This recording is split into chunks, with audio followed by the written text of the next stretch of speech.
ఇప్పుడే country delight యాప్ని download చేసుకోండి. Download the country delight app now. Amaravati నమో నమః. అమరావతి నమో నమః. అమరావతి నమో నమః.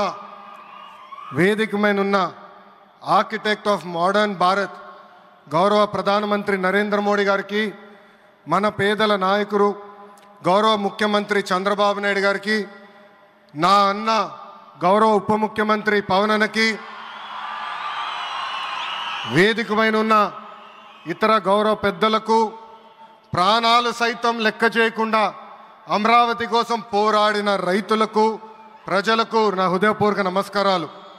ముందుగా పహల్గామ్ ఉగ్రవాద దాడిలో చనిపోయిన వారికి నేను నివాళులర్పిస్తున్నా. ఉగ్రవాదుల దాడిలో చనిపోయిన వారి కుటుంబానికి దేశం మొత్తం అండగా నిలబడుతుంది. పాకిస్తాన్ గీత దాటింది, అమాయకుల్ని చంపింది, చాలా పెద్ద తప్పు చేసింది. ఒక్క పాకిస్తాన్ కాదు, 100 పాకిస్తాన్లు వచ్చినా భారతదేశం నేలపై మొలిచిన గడ్డి కూడా పీకలేరు. 100 పాకిస్తాన్లకు సమాధానం చెప్పే ఒక్క మిసైల్ మన దగ్గర ఉంది. ఆ మిసైల్ ఏంటో తెలుసా? నమో గౌరవ ప్రధానమంత్రి నరేంద్ర మోడీ గారు. సింహం ముందల ఆటలు ఆడకూడదు, ఆడితే ఏమవుతుంది? మన సింహం నమో కొట్టే దెబ్బకి వరల్డ్ మ్యాప్లోనే పాకిస్తాన్ అని మిస్సింగ్ రావటం ఖాయం. ఈరోజు పాకిస్తాన్ ఆర్మీలో పనిచేసేవారు కొంతమంది రాజీనామా చేశారు, కొంతమంది సెలవులు పెట్టిపోయారు. దట్ ఈస్ మన నమో. నమో కొట్టే దెబ్బకి పాకిస్తాన్ దిమ్మ తిరుగుతాం ఖాయం. ఈరోజు నేను గర్వంగా చెప్పగలుగుతున్నా, ఎంటైర్ నేషన్ స్టాండ్స్ విత్ మన నమో. కేంద్రం ఈరోజు కులగణన చేయాలన్న నిర్ణయం తీసుకుంది. ఇది ఒక నిర్ణయం కాదు, ఇది ఒక సంచలనం. Wear others hesitated for decades, Namo acted, rewriting history with courage.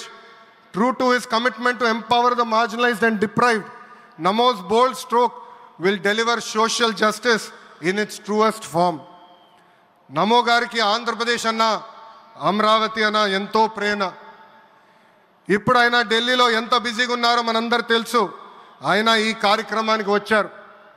2024 ఎన్నికల్లో ప్రజలు ఎన్డీఏ ప్రభుత్వానికి 94 సీట్లు గెలిపించారు.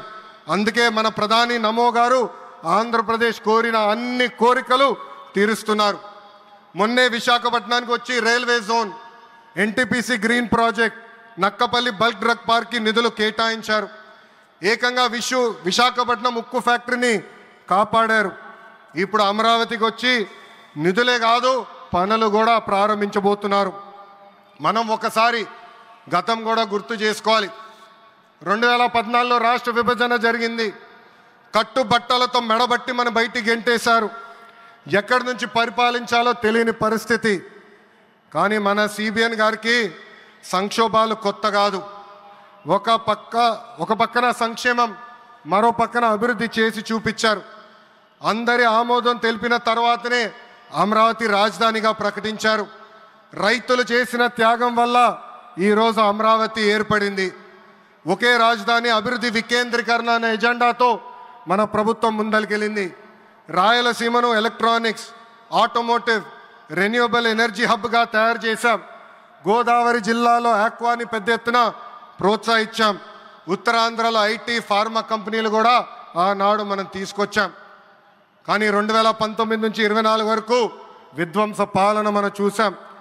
మన సిబిఎన్పై ఉన్న వ్యక్తిగత కక్షతో అమరావతిని చంపేయాలని చూశారు. ఒక్క ఇటుక కూడా పెట్టకుండా 3 రాజధానులంటూ 5 సంవత్సరాలు గడిపేశారు. 8 ఏళ్ల పిల్లోడి దగ్గర నుంచి 80 సంవత్సరాల వృద్ధుడి వరకు జై అమరావతి అంటూ జెండా బతుకుని రోడ్డు పైకి వచ్చి ధర్నాలు చేస్తాం, పోరాటాలు చేస్తాం, మనందరం చూసాం. జై అమరావతి అన్నందుకు రైతులకి సంఖ్యలేశారు. జై అమరావతి అన్నందుకు మహిళా రైతుల్ని పోలీస్ బూటులతో తన్నిచ్చారు. జై అమరావతి అన్నందుకు రైతుల్ని ఏకంగా పెయిడ్ ఆర్టిస్టులు అన్నారు. ఎన్ని అరాచకాలు చేసినా అమరావతి రైతులు తగ్గేదే లేదన్నారు.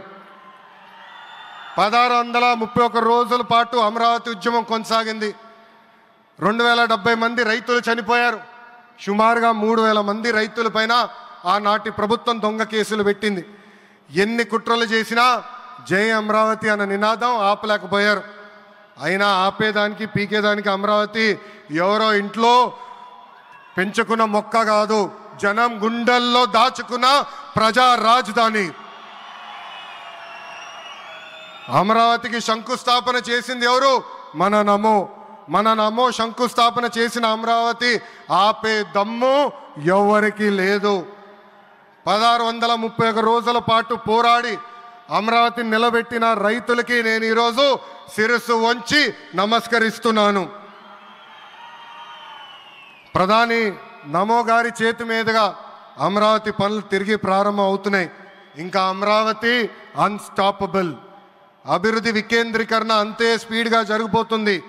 Polavaram, Visakha steel plant, Bhogapuram airport, Prakasam జిల్లాలో CBG plant, Kurnool high court bench, ఇలా అన్ని కార్యక్రమాలు జెట్ స్పీడ్తో జరుగుతాయి.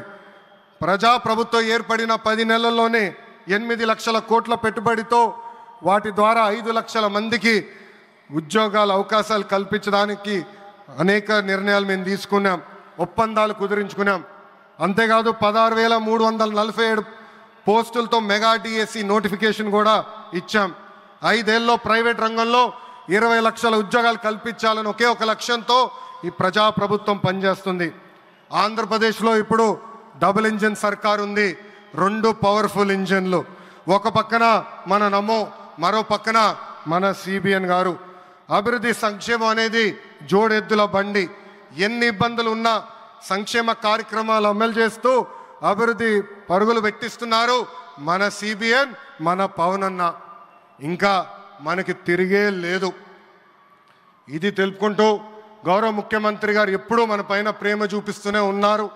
మనం అడిగిన అన్ని కోరికలు తీర్చుకుంటూనే వస్తున్నారు. నాకు తెలిసినంత వరకు ఏ రాష్ట్రాన్ని కూడా గౌరవ ప్రధానమంత్రి గారు ఇన్నిసార్లు వెళ్ళింది లేదు. దానికి నేను హృదయపూర్వక ధన్యవాదాలు తెలుపుకుంటూ జై అమరావతి, జై అమరావతి, జై అమరావతి, జై ఆంధ్రప్రదేశ్, జై ఆంధ్రప్రదేశ్, జై ఆంధ్రప్రదేశ్. నరేంద్ర మోడీ గారి నాయకత్వం, నరేంద్ర మోడీ గారి నాయకత్వం, చంద్రబాబు నాయుడు గారి నాయకత్వం, పవన్ అన్న నాయకత్వం. జై హింద్. అద్భుతం. ఒక ఉత్తేజపూర్వకమైనటువంటి ప్రసంగాన్ని అందించారు శ్రీ లోకేష్ గారు. ధన్యవాదాలు. ఇక తదుపరి తెలుగువారి గుండెల్లో సుమన్ టీవీలో మీ పర్సనల్ అండ్ బిజినెస్ ప్రమోషన్స్ కోసం కింది నెంబర్కి కాంటాక్ట్ చేయండి.